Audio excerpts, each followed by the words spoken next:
Good morning, ma'am. So this is Chivineri, and today I'm going to discuss the globalization in Latin America.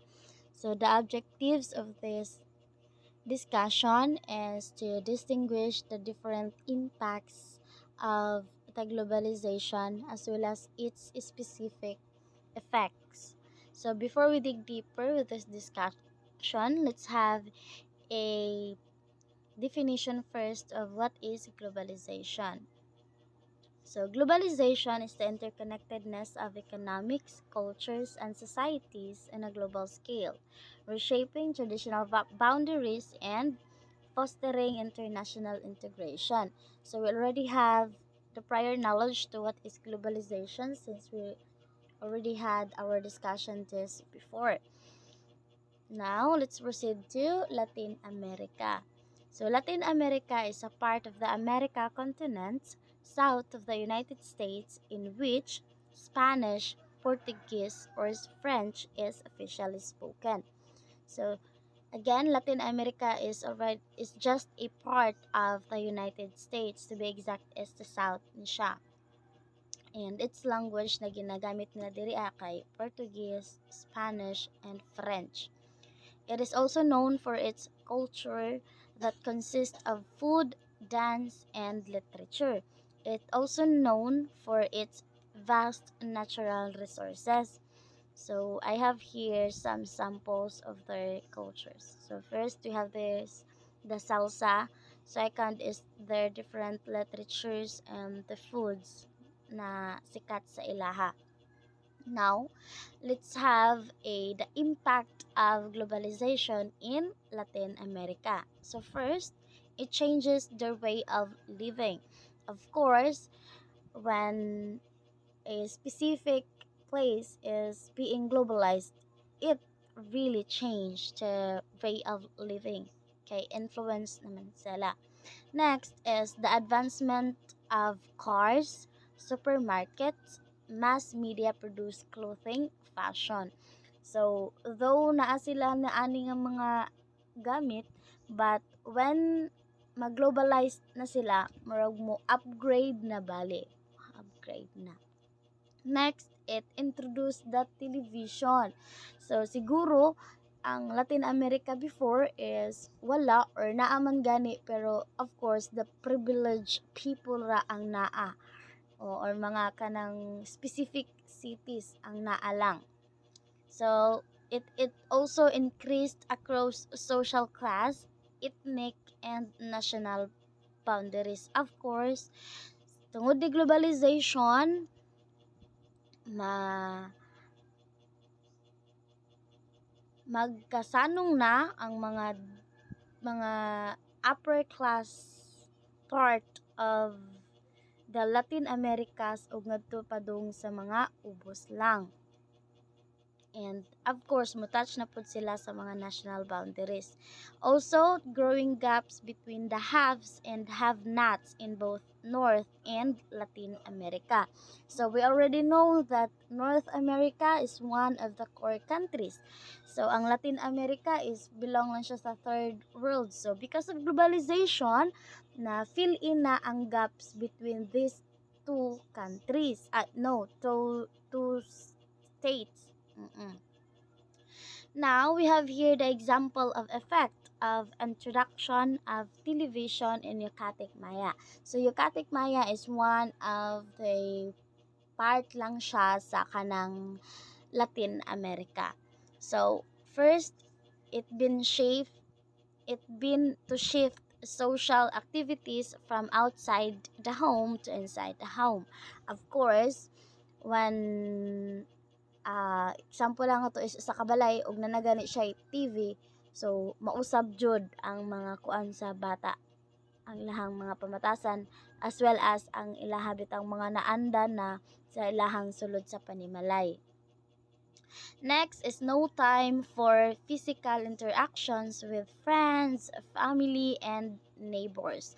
Of course, di ba we already have witnessed this one naman pareha atong sa atua sa una og wala pa tay TV is mas dako ta og panahon sa gawas kaysa sa sud sa ato ang balay, or dako ta og panahon makipag-interact with our families, with our friends, as well as sa ato ang mga neighbors na pa ang mga chika-chika that time nung wala pa tay TV.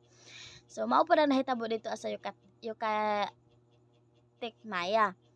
Next, less participation in the community, of course, tungod sa kanang ang ilahang time kay mas dako naman ilahang time sa pag-watch of kanang television. So, of course, less na yun ang ilahang participation in the community kay og na gani TV dili na gani halos mo gawas sa una tunga patay cellphone. So mo na siya ang nahitabo dito sa Yucatec Maya. So tungod ato, one tribe from Latin America complained, before we had time, but we had no watches. Now we have watches, we have no time. So di ba ang ana siya, ang alang usa lang ka kanang tribe dito sa Latin America nga. Sa una kato kunong wala pa tay napatay time, wala tay watch. Napatay katong ilang pasabot ani ang katong salida sa TV. Sa panahon nga wala pa ta ato, natay time. Nya sa panahon na hinuon nga nanahinuon tay watch, wala na po tay time. Means physical interaction.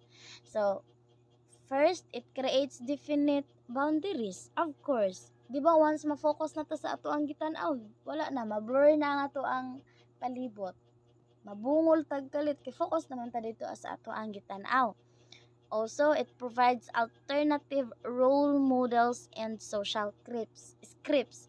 Di ba ug unsay kanang ato abayang ginatan-aw everyday or ato ang gitagaan og panahon is mauna sad baya ang ato ang mapamatasan, or mauna sad ang ato ang way of kanang ato ang panglihok, ato ang panginistoryahan, kay we are influenced naman of what we have watched.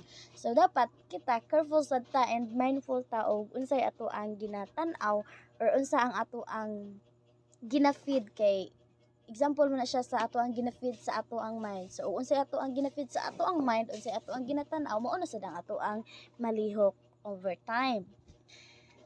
So next is the effects of forced globalization. So first, growing of metropolises and future megapolises in Latin America. So when we say metropolises, it is a large city or conurbation which is a significant economic, political, and cultural area for a country or region. An important hub for regional or international connections, commerce, and communications. So kanina sila katong mga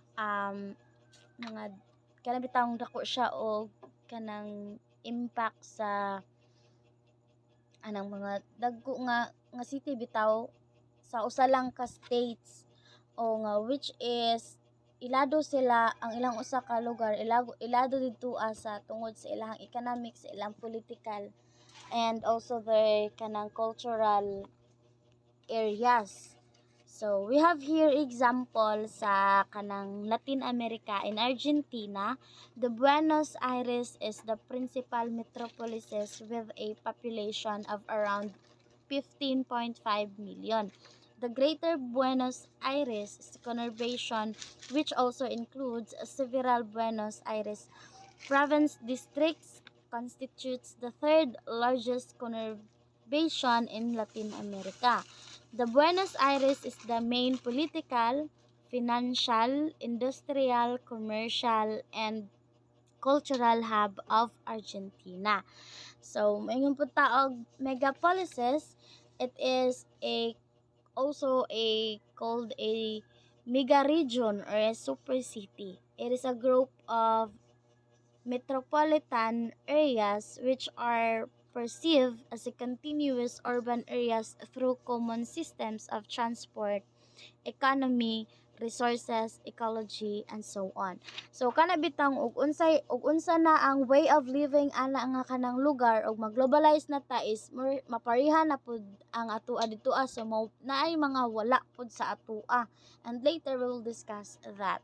So next, it also changed in the nature of the cultural influences to which migrants to the large metropolises throughout the region are exposed. Di ba og mas exposed na ang kato siya nga kana siya nga kanabitang ilahang mga naanda dito kay nag-globalize naman ta, so ma-adapt na po na nato siya, and in that way we lose our kanang identity, and mabitaw na siya nga kang nakinumdum pa mo sa kato bitang nga different scholars nga mo kuan jud sila sa globalization, katong mga rejectionist and kato sang mga modifiers is ang modifiers though modawat sila pero naabi tayo mga limited lang or naay mga kinahanglan nga i-change, dili ingon nga ang tanan na jud ilahi i-adapt. So ang katong mga rejectionist is kato na jud silang di kay napod sila mga factors na ilang gi-consider. Example is dili sila gusto malos ang ilang identity,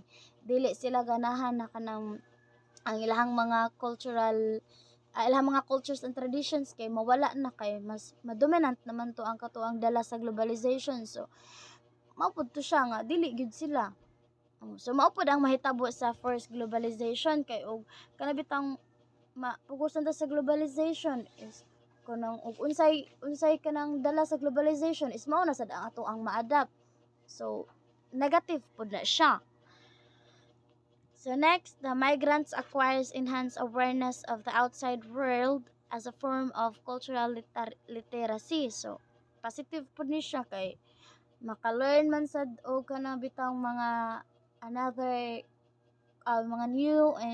mga new cultures from outside is madaman dito pero mao lagi ma-affected jud ang ato ang true identity as well as our mga kanang cultures, traditions, ikon ana.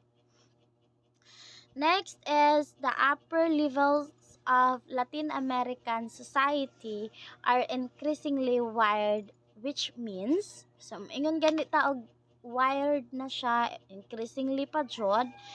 First, it is dependent on technologies such as the cellular phones and internet. So, ang mga upper levels of Latin America is mauni sila nga mga wired na kaya naman. Dependent naman sila dito sa technologies such as the cellular phones and internet. So, mga ni sila mga developed areas ni siya sa kanang Latin America. Next is mediate their relationship with others. Of course kay di ba kanang makita masad ni nato siya sa ato ang panahon karon nga kanang because of phones and internets we don't have time to kanang bitang physical interaction, kanang makig-istorya jud ka sa imong parents, sa ato ang mga igsuon, sa mga sulod sa atong panamalay as well as our friends kay ultimo ang pagpangaon kay i-chat na lamang nato or natay ipamalihog i-chat na nato. So mao na siya ang iyahang but pasabot dinhi nga mediate their relationship with others kay wala naman sila sa cellphone ilahang mga now. So mano siya. Next is that the traditional cultural boundaries are rendered more permeable ties and bonds of the culture but weakened from. So we have here the physical distance as barrier to communication. The psychological obstructions are created. Nganong hang na-appeal man ang psychological obstructions. So ngano man kay og unsa lagi ang atong gina-feed sa atong mind, mauna sad siya ang musod sa atong heart. So ug unsa pud ang naa sa atong heart, mao pud na siya ang mogawas, and it is biblical. So mo na nga kita careful ta og mindful jud ta of what kanang we feed sa ato ang mind. Unsa ang ato ang ginapakaon o ginakuan sa ato ang mind, gina-instill permi is mao jud na siya ang mogawas sa ato.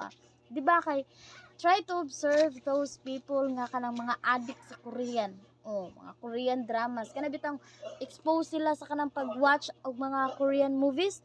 Di ba kay mo try na pud sila og kanang gamit sa language, anyong hasayo, mag-ana-ana na sila, okay, mao man ang pirmi nila gina-watch, mao man ang pirmi gina-install sa ilang mind. So, no wonder nga, maupod ang ilang ginang bali gina-acquire, gina-apply sa ilahang daily life. So, it also brought the changing the nature and quality of communal ties. Of course, na mga changes kay tungod lagi sa influence. So, dapat kuanan balance. Oo, kanon. Next is the technologies are used by. So, ang mga technologies dito ang area is gigamit lang sa mga first educated. Of course, ang katurod yung makagamit sa technologies, katurod yung mga kanang dili man tayo nga na educated nga kana bitang professional na jud pat kana bang educated gani kana bitang kahibaw. Oh, kanon mga nakahibaw. Second is the urbanized. Di ba kay ba naman tawag sa tong urbanization, ang urbanization katong mga large cities. So may large cities gani, so introduce yun sa ila ang technologies. By example sa atua nata diri sa kanang naata sa lungsod. We have the technologies, we have the source of we have the kanang ga-introduce sa ato ang technologies niya. Ang katong mga naa sa bukid, naaman gani pero pipila ra. Pero mostly wala jud. Labi na tong mga lagyo na jud kaayo sa katilingban. Oo. The last one is the upper and middle class Latin Americas who have already participated in a cosmopolitan culture and global communication flows. So in Latin America, maupod to ang mga middle class lang sa Latin America nga na-introduce na sila or na-participate na sila sa mga cosmopolitan cultures and the global communication flows. So, example ani kay ang mingon kita cosmopolitan culture, it indicates cultural diversity together with identical politics. It also emphasizes the cultural exchange and provides people of one culture with the opportunity to learn from others. So kana bitawng kanang dili lang sila mo stick sa unsa ang ilaha nga culture bitaw, kana bitaw na sila nakatunan outside from their kanang cultures and tradition. Oo. So, mao tanto siya ang mga gamit og mga technology sa Latin Americas. Again, the educated, the urbanized, and the upper middle class Latin America. So, have already participated in a cosmopolitan culture and global communication flows. Third is next we have here the barriers to their greater penetration are mainly infrastructural and economic rather than related to predominantly cultural issues. So, ang kuan sa globalization is magkuan jud siya sa mga infrastructures and the economics kaysa sa mga cultural issues lang. Ilahang mga barriers. Even the levels of education and literacy are no longer as of technology are no longer kanang insurmountable barriers to the diffusion of this technology. So bisan pa man gani ang mga education and literacies is wala naman gani siya nahimo nga barriers para sa diffusion sa kato nga mga technologies. So as technologies which abridge distance and fuel to a new consciousness.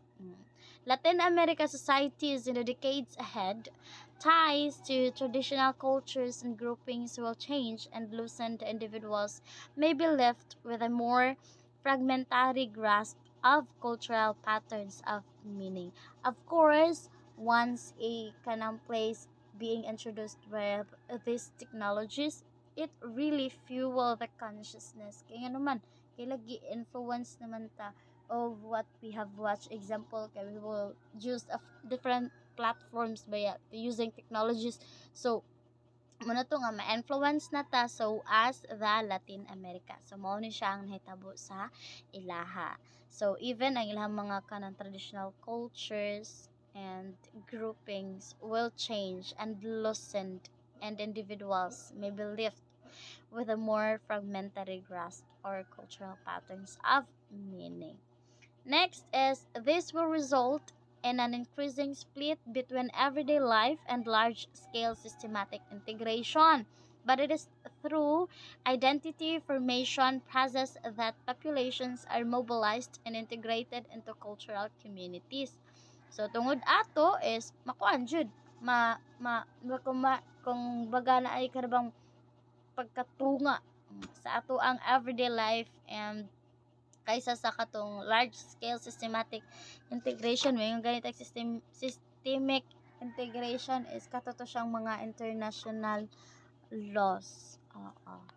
Next is a city that has held a consistent role as an industrial center for local markets can become very rapidly a backwater town to its left of globalized access of production for export markets. So, niya na diri nga og kanang ang usa ka lugar nga wala pa mag-globalize makuan jud siya mahimo siyang backwater town. Kana bang walay or loser, kana bang walay naingon siya diri na loser. Kana bitang murag walay improvement, walay progress, kay wala may mga bag-o nga mga techniques, mga bag-o nga kanang strategies or technologies nga na-introduce sa ilaha kay mo-rely raman sila of what we have. Kung sige na sa ilaha mo or good sila. Oo. So example ani kay sa Fijen and Smith, Argulemma is a paradigmatic example of a loser in a global game that, at a continental scale, tends to converge in cities like Mexico and San Paulo. There is no doubt that this kind of shift can bring forth major changes in the political, social, and cultural arenas. Diba og mao lagi to nga once globalized na ang usa ka lugar is ma-change gyud o ang ilahang political, ilahang social, ilahang cultural arenas as well as their perspectives. Ma-change gyud siya kay influence naman sila to what they had watched.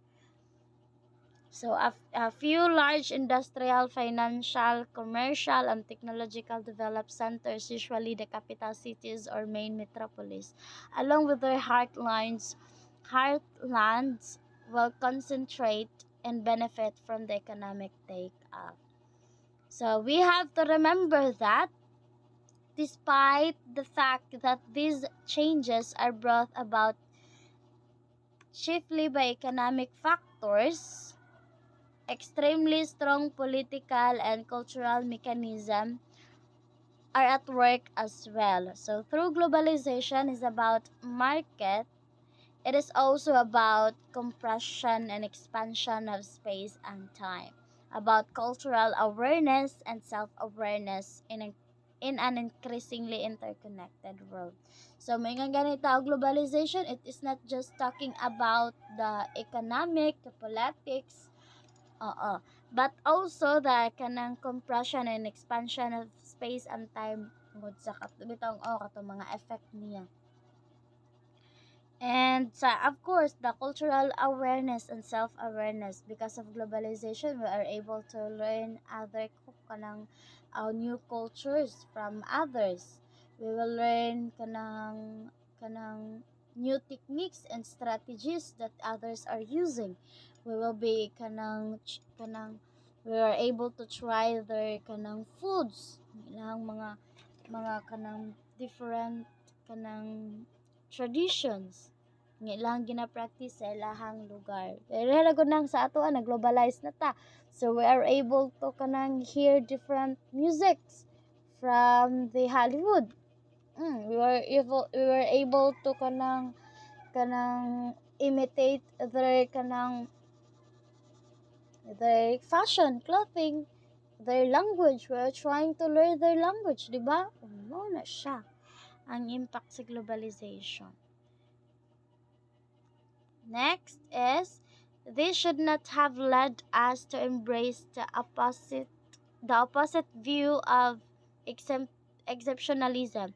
That is, the idea that Latin America is just a North America in waiting, a region that has been badly administered, but one that could become a success story if only a more progressive approach was adopted.